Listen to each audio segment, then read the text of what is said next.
Hi bitches! Mon dieu, je suis horrible. Coralie m'aide à faire cette coiffure. Je tire les cheveux en arrière. Je sais que j'ai pas souvent l'habitude de tirer les cheveux en arrière vu que je déteste l'implantation capillaire de mon crâne. C'est-à-dire que... il y a beaucoup de choses qui me dérangent au niveau de calvitie gauche et calvitie droit. Et puis j'ai envie de vous dire, il y a même plein de femmes cisgenres qui ont des calvities, donc team calvitie. Bientôt la chirurgie, je vais tout rabaisser, on va rien comprendre. Stop pour les conneries. J'ai fait cette petite coiffure, ça m'a plu, puis tout d'un coup je me suis dit tiens je vais mettre les anneaux, le pull bien sûr de mon copain, hein, bien sûr. Bref, tout ça pour dire qu'aujourd'hui on va parler d'un sujet qui est assez intéressant. Toujours mon petit carnet ici pressant. Je vous ai posé des questions sur Instagram, donc n'hésitez pas à me suivre sur mon Instagram, je poste souvent des photos, je suis très présente sur Instagram, donc n'hésitez pas à rejoindre la communauté. On va reparler du sujet de ma transition et tout, mais surtout un sujet dans lequel j'avais pas vraiment encore parlé. Comme vous pouvez le voir dans le titre, c'est comment j'ai débuté ma transition, comment j'ai commencé ma transition. Alors je précise quand même que c'est la mienne, je sais même pas si j'ai écrit ça dans le titre à ce moment même, mais je précise en tout cas dans cette vidéo que je vais parler de mon expérience, de ma transition. Parce que je sais que ça peut aider pas mal d'entre vous qui veulent commencer une transition et qui veulent savoir un peu, parce que je sais qu'il y a plein d'autres youtubeurs transgenres qui expliquent ça, mais je me dis que chaque cas est différent, enfin je pense, chaque expérience, chaque ressenti est différent. Donc je me suis dit pourquoi pas juste m'exprimer à ce sujet. Je sais que je m'exprime sur beaucoup de sujets par rapport à ma transition, et je me suis dit bah c'est le moment ou jamais de faire ça parce que c'est pas con. Donc déjà ce qu'il faut savoir, hein, je l'ai expliqué dans plusieurs de mes vidéos, avant ma transition, comme vous savez, j'avais un physique d'homme et c'était assez compliqué. C'est-à-dire que pendant, vite fait, je vous fais un rappel pour les nouveaux qui passent par là, pendant mon adolescence, c'est vrai que je comprenais pas trop. Je me posais énormément de questions, mais je me posais pas les bonnes questions à cette époque. C'est-à-dire que depuis mon enfance, je sais qu'il y a quelque chose, je sais qu'il y a un petit problème quelque part, il se voit le problème, hein. Je savais pas encore exactement qu'est-ce que c'était, c'est-à-dire que pendant mon enfance, j'avais juste l'impression que j'étais différente. Et là, pour les nouveaux qui passent, vous allez me dire pourquoi tu dis différente alors qu'avant tu avais un physique de garçon, donc tu étais un garçon. Non, non, non, ce qu'il faut savoir c'est que, au fond de moi, même si je ne le savais pas encore, je me suis toujours ressentie femme. Donc c'est pour ça que là j'utilise le terme avec un petit E, si tu vois ce que je veux dire. C'est vrai que quand t'es gosse, la sexualité n'entre pas encore en jeu, ça va être plus au moment de l'adolescence, là où tu te cherches, la puberté et tout ça, quoi. Le pire moment de ma vie, je crois. Et donc du coup, petit à petit, je ne savais pas, je savais déjà que j'étais différente, je traînais énormément avec les filles. Bon, attention, ça ne veut rien dire, je sais qu'il peut y avoir très bien un garçon qui traîne avec des filles qui aiment le maquillage, qui aiment la beauté, qui n'est pas du tout transgenre, hein, ça n'a rien à voir. Mais là, j'explique mon cas, c'est vrai que j'étais pas mal différente des autres. Moi, j'avais tendance à jouer aux poupées, j'avais tendance... quand je jouais aux jeux vidéo, je prenais toujours des personnages féminins. Alors ça, c'est vraiment le truc d'ailleurs qui était drôle. C'est vrai que je prenais toujours des personnages féminins dans les jeux vidéo. Et même encore maintenant, je ne peux pas prendre de personnages masculins dans les jeux vidéo. Me demandez pas pourquoi. Ouais, c'est vrai que c'était assez compliqué. Enfin, compliqué, non, à cette époque, j'ai envie de vous dire, parce que j'avais pas encore vraiment de critique ou quoi que ce soit. Mais ça va être au moment de l'adolescence, la puberté et tout ce qui va avec. Sauf qu'à l'adolescence, je n'étais pas encore assez intelligente pour comprendre qu'est-ce qui n'allait pas. Au collège, j'étais très complexée, j'ai commencé à prendre énormément de poids, que j'ai perdu d'ailleurs.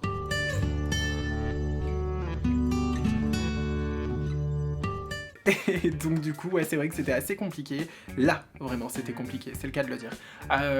Beaucoup de critiques, beaucoup d'insultes, beaucoup de regards... de regard comme si j'étais un extraterrestre, enfin bref, être différente, tout simplement. Donc en plus ajouter mon problème de poids, parce que du coup j'étais en train de grossir, parce que moi c'est comme ça, quand je stresse, quand je suis pas bien, quand je suis énervé, je vais dans la bouffe, je me réfugie complètement dans la bouffe, bref, et à ce moment-là, c'est vrai que je comprenais pas trop, j'avais un physique de garçon, et puis j'aimais les garçons, donc je me disais, est-ce que ça a un rapport avec la sexualité? Donc du coup, un garçon qui aime un garçon, homosexualité, gay, je me suis mis dans cette case d'homme homosexuel, complètement, hein, j'assume entièrement, parce que j'étais encore perdu, je ne savais pas encore, je ne savais vraiment pas encore.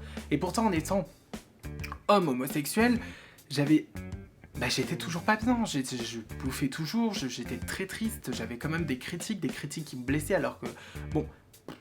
Voilà quoi, et ensuite genre ça continuait, et je voyais qu'il y avait une gêne, un complexe en moi qui ne partait pas et j'arrivais pas à me poser les bonnes questions. C'est vrai qu'après petit à petit, voilà, j'ai commencé, et là c'est pour ça qu'on débute la vidéo, j'ai commencé à me renseigner un petit peu, donc c'est vrai que je suis allé voir sur YouTube. Au tout début je m'intéressais beaucoup aux hommes qui se maquillaient, par la suite j'ai découvert enfin ce que c'était des personnes transgenres parce que je ne connaissais pas encore, et c'est là que je me dis, voilà pourquoi on est importante je trouve dans le monde de YouTube, toutes ces youtubeuses transgenres françaises, je pense qu'on est importante parce qu'il n'y en avait pas à mon époque, il n'y en avait pas. C'était très compliqué, du coup j'avais aucune réponse en fait à mon époque. La seule que j'ai découverte, c'en était une française, mais que j'ai découverte vraiment vers la fin, quoi. Ce que j'ai commencé à voir, c'est une youtubeuse américaine, donc Nikita que vous connaissez, et qui, elle, a commencé à dire, voilà, I am transgender, elle a commencé à assumer sa transition, son trouble d'identité de genre, enfin je sais plus comment on appelle ça, je ne sais plus m'exprimer, et qui voilà, sa dysphorie de genre, pardon, et donc du coup qui a commencé à en parler. Donc déjà, ça me tiltait ça. Je me disais, ça me ressemble un petit peu quand même. Sachant que ce que je ne vous ai pas dit, avant, j'avais une amie à moi que j'ai toujours, malheur, ma meilleure amie, my god, que j'ai toujours. J'avais du coup cette meilleure amie qui a commencé à me lancer un petit défi étant jeune. C'est vrai qu'elle avait un appart et j'allais souvent chez elle et tout, parce qu'on faisait exactement les mêmes études, on était au même lycée. Et c'est vrai qu'au bout d'un moment, on a eu ce délire de dire, bah vas-y, sors en mode féminine, en mode comme thème, tu vois, parce que je parlais déjà quand même que j'aimais beaucoup les accessoires féminins, que j'aimais les talons, que j'aimais le maquillage, que ça me...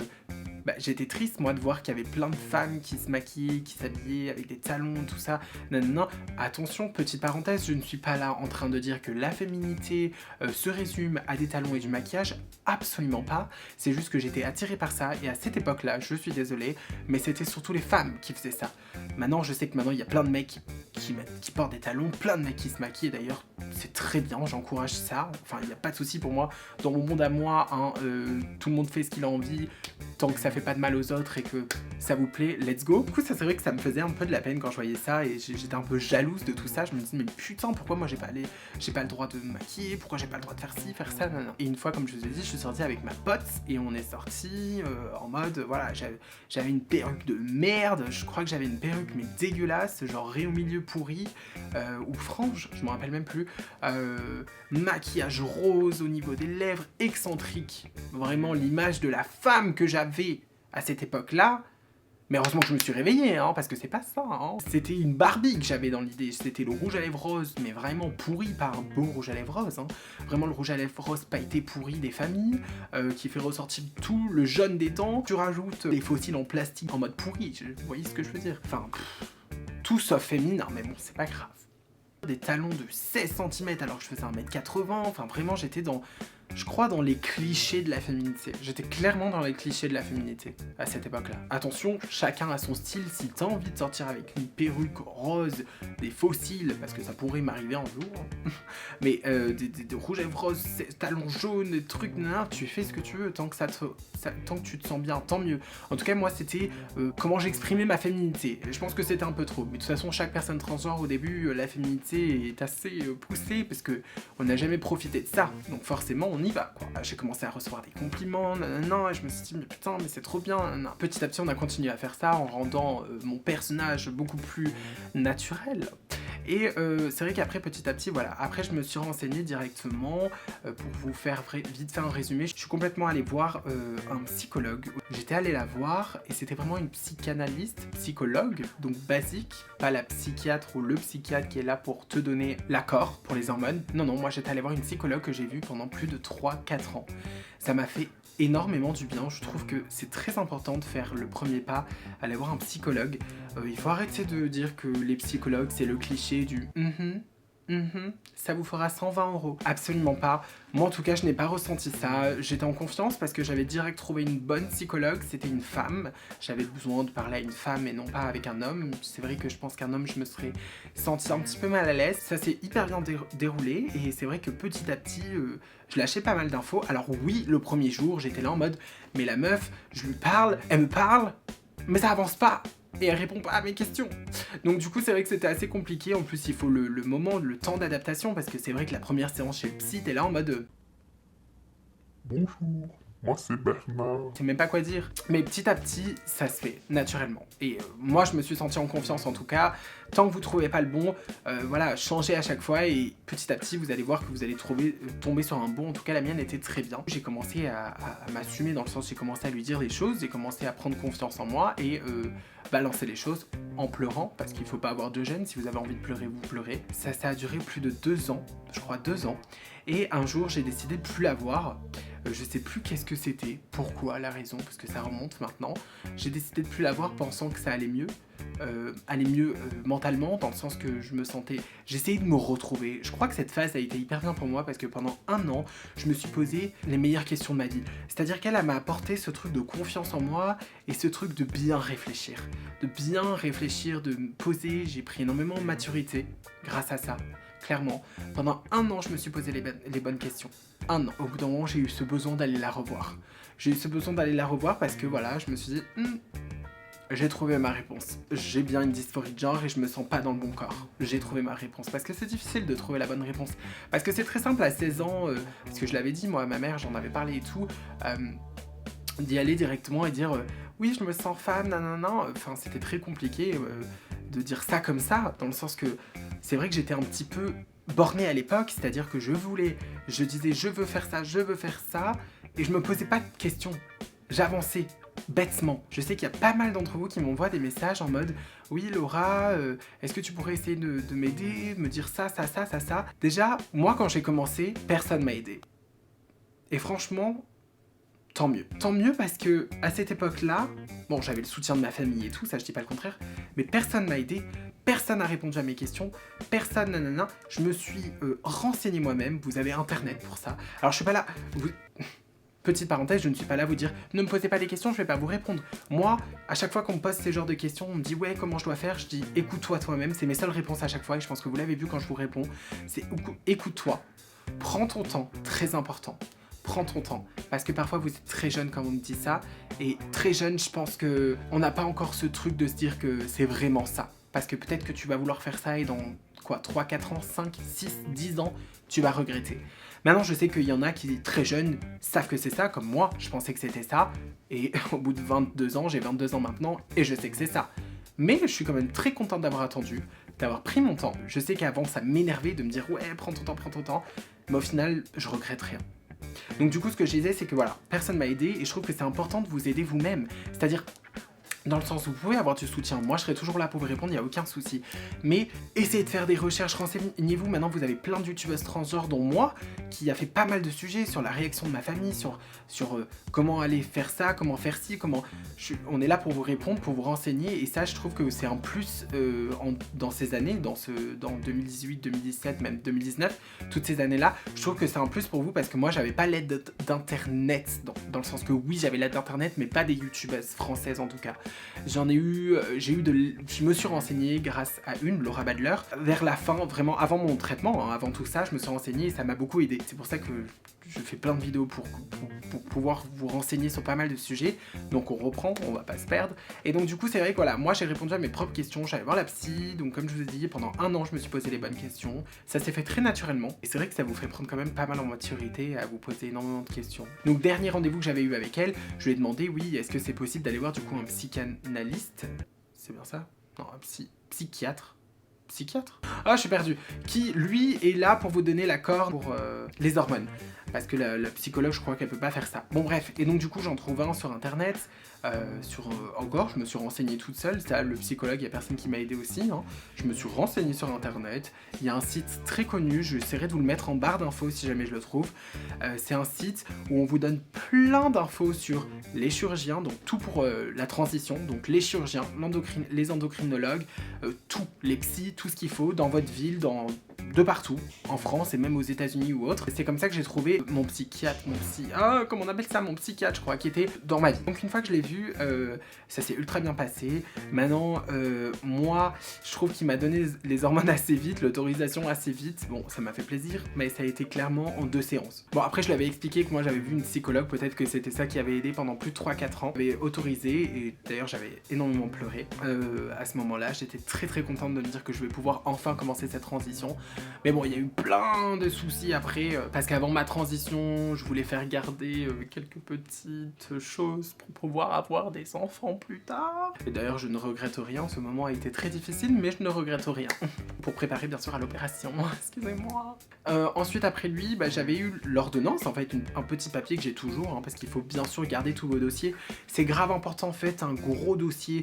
Moi, j'ai fait un énorme dossier avec tout ce qui concerne ma transition. Ensuite, j'ai eu cet accord. Donc cet accord, c'était, je crois, un petit papier qui m'autorisait à prendre des hormones, donc à aller voir un endocrinologue. Pareil, je suis allé sur le site, je me suis renseigné moi-même et j'ai trouvé une adresse. Je suis allé voir cet endocrinologue, c'était une femme qui était très bien, d'ailleurs le psychiatre, je sais pas si je vous l'ai dit, mais c'était un homme. Mais bref, ça c'était une femme, très gentille, nanana, qui on a parlé pendant plus de je sais pas combien de temps à dire voilà tout ce qu'il fallait dire. Elle m'a prescrit toutes les prises de sang qu'il fallait faire avant de commencer ce traitement. Et on avait commencé, comme je vous avais dit, par l'androcure. De toute façon, elle était là pour me conseiller, hein, mais après j'ai quand même changé d'endocrinologue, ça a été tout un souci, les endocrinologues. Et parce que je trouve encore qu'en 2019, on n'arrive pas à avoir confiance à un bon endocrinologue. Je sais pas comment vous dire, moi je me pose toujours la question, est-ce qu'il me donne le bon traitement? Est-ce que non? Bon, maintenant, à ce jour, je sais que j'ai le bon traitement, je sais ce que je veux et ce qui me bat, mais c'était quand même super compliqué au début de ma transition. Donc on a commencé petit à petit l'androcure, j'étais très contente. L'androcure que j'ai pris pendant là ça fait 1 an et quelques d'androcure, je crois que j'avais attendu 4 mois d'androcure, 5 mois et après j'avais commencé les œstros, donc c'est ce qui était très tard je trouve. Je vous avais même posé la question, mais est-ce normal que je commence aussi tard les œstros, genre. Mais bon, et c'est pour ça qu'elle m'avait gavé d'ailleurs et que j'étais allé voir une autre endocrinologue. Mais bon bref, vous avez énormément de prises de sang à faire au début, ce qui est normal. Parce que il faut gérer tout ça. On est là pour vérifier, c'est pour votre bien, on est là pour vérifier si tout va bien dans votre corps, comment votre corps réagit, s'il réagit mal, bien, voilà. Je faisais énormément de prises de sang, ça me saoulait parce que moi j'avais trop peur des prises de sang. L'androcure m'a permise à moi de... permise, je ne sais plus parler, à moi de ne plus avoir d'acné. Genre c'est ouf. Maintenant je sais que pas mal d'entre vous, vous êtes là des fois à dire ouais Liana, est-ce qu'on peut prendre des femmes 6 heures, est-ce qu'on peut prendre de l'androcure ou des œstros pour pousser les seins et l'androcure pour arrêter l'acné? Wow, non. Déjà je ne saurais pas vous répondre, mais je sais qu'il y a plein d'effets négatifs à faire ça. Vous prenez pas ça comme ça en claquant des doigts juste parce que vous voulez avoir une paire de 1 de plus ou moins de boutons. Je sais que c'est chiant l'acné, je sais, vous inquiétez pas, mais je pense qu'il y a toute une autre méthode pour le perdre ou pour essayer de calmer le truc. Mais non, absolument pas, vous n'avez pas à prendre de l'androcure juste pour stopper les boutons. En tout cas, allez voir votre endocrinologue ou votre médecin. Après j'avais reçu, comme je vous ai dit, j'étais allé voir un autre endocrinologue et lui m'avait autorisé les œstros. J'étais hyper contente, j'ai vu que ma poitrine poussait, le feu. Après je me suis renseignée aussi au niveau de ma carte d'identité et tout, mais ça vous avez vu, je pense que c'est assez récent ce genre de vidéo. Ma carte d'identité je l'ai fait vraiment le plus tard possible, je ne sais pas pourquoi je me suis attardé, enfin j'ai pris autant de temps à la faire, mais voilà. Pendant toute cette transition quand même, quand je prenais mon androcure, quand j'ai commencé à prendre les œstros, je ne m'assumais pas encore dehors, absolument pas. Je sortais en mode mixte, c'est-à-dire j'avais un peu de faux ongles beige nude court pour pas qu'on voyait trop, j'avais un peu les cheveux que je laissais pousser, mais j'avais quand même encore ce physique cette esthétique de garçon quoi. Je portais des grosses vestes, des jeans, des baskets, voilà quoi, je voulais pas m'afficher encore, j'assumais pas cette féminité qui était en moi et la femme que j'étais d'ailleurs, je n'assumais absolument pas. Enfin il y a 7 mois de ça et où je suis vraiment sortie et j'ai commencé à m'assumer. Et d'ailleurs avec le temps, petite parenthèse, comme je vous ai dit au début c'était très excentrique mes maquillages et tout, et avec le temps je trouve que je me suis quand même calmée au niveau de cette extravagance, dans le sens que t'as le droit d'être extravagant, mais plus de maquillage je mettais et moins j'étais féminine. En tout cas moi c'était mon ressenti. Ça c'est vous qui gérez. Si vous vous sentez très féminine avec des faux cils, des perruques, des trucs, mais tant mieux pour vous. Moi je sais que petit à petit j'ai essayé de moins me maquiller parce que je voulais apprendre à m'aimer sans maquillage. Je voulais apprendre à me dire je suis belle, féminine, sans maquillage. Ce que j'ai réussi à faire. Maintenant je m'autorise à refaire des petites folies, rouge à lèvres rouge, eyeliner on flic, tout ça. Donc voilà, je pense que c'est à peu près tout. Je pense que je vous ai dit toutes les étapes.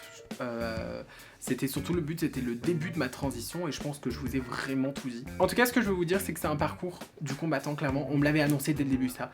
Ah, mais tu vas te lancer dans ça, c'est un parcours du combattant. L'attente, les gars, l'attente est insupportable dans ce genre de parcours. Ça fait maintenant 1 an et quelques, même plus, parce qu'un an et quelques, c'est quand j'ai eu les hormones. Donc ça fait plus de 3-4 ans que je me bats avec ce parcours. C'est un parcours du combattant, clairement. Maintenant, je le dis et on me l'avait dit avant, mais maintenant, je le confirme. C'est un parcours du combattant. Il faut avoir les épaules pour. Il faut avoir le mental pour. Même encore à ce jour, il y a des jours où je vais pas être bien, où je vais tout remettre en question. Ma féminité, ma voix, mon physique, je vais tout remettre en question. Faut prendre en compte tout ça. Maintenant, je vous dis ça, mais ça me rappelle moi quand j'avais 17-18 ans. Si genre, j'entendais cette meuf me dire ça, je serais là en mode, mais qu'est-ce qu'elle veut, elle? Je sais ce que je veux. Bitch. Je peux comprendre cette réaction parce que moi-même j'étais comme ça, mais juste prenez votre temps. Voilà, mon conseil, prenez votre temps, posez-vous les bonnes questions. N'ayez pas honte d'aller voir un psy s'il vous correspond pas. Vous changez encore. Au niveau des prix, je sais qu'on m'a énormément posé des questions. Il y a l'ALD, vous pouvez faire la demande directement à votre médecin. Moi je sais que j'ai fait la demande par rapport à l'ALD, donc cette assurance qui fait que je ne paye limite rien, je suis remboursé à 100%. D'ailleurs on appelle ça le 100%, c'est-à-dire que mes hormones remboursées, mon orthophoniste pour ma voix remboursée, quelques opérations remboursées, par exemple je vais bientôt faire ma poitrine, je vais l'augmenter un petit peu et celle-là aussi remboursée. Pas à 100% je crois celle-là, je sais plus. Opération du bas, si vous allez jusqu'ici, remboursé aussi. C'est quand même important de faire cette demande à votre médecin. L'ALD, je pense que ça vous sauvera la vie. Pareil, la séance de laser pour le visage, si vous avez de la barbe ou quoi, remboursé aussi. Je pense que c'était le début qui pouvait être un peu cher quand vous faites toutes ces demandes ou quoi, mais après voilà quoi. Donc je pense que c'est à peu près tout. N'hésitez pas à me dire dans les commentaires si vous voulez que je fasse d'autres vidéos à ce sujet auxquelles j'ai pas répondu, mais je pense que j'ai quand même fait. Vous pouvez remonter, hein, scroller sur ma chaîne, parce que là, je sais que ceux qui sont nouveaux, vous avez un peu la flemme de faire ça, mais si vous vous posez énormément de questions, j'ai fait plein de vidéos sur ce sujet-là, que ce soit la réaction des autres, le regard des autres, la réaction de ma famille, les hormones, j'ai tout fait. Donc n'hésitez pas à aller checker toute ma chaîne et voir un peu les vidéos. En tout cas, cette vidéo, je pense qu'elle était quand même pas mal importante parce qu'elle m'a été beaucoup demandée sur Instagram et j'espère que ça vous aura plu et que je me suis assez bien exprimé. En tout cas, je pense que c'est la fin de la vidéo et j'espère que cette petite vidéo vous aura plu. Si cette vidéo vous aura plu, n'hésitez pas à lâcher un petit like, les familles. N'hésitez pas à commenter pour me poser plein d'autres questions. Et surtout, n'hésitez pas à vous abonner. Vous avez ma petite tête qui va s'afficher là avec ma dernière vidéo. Et sur ce, on se dit à la prochaine YouTube. Bye!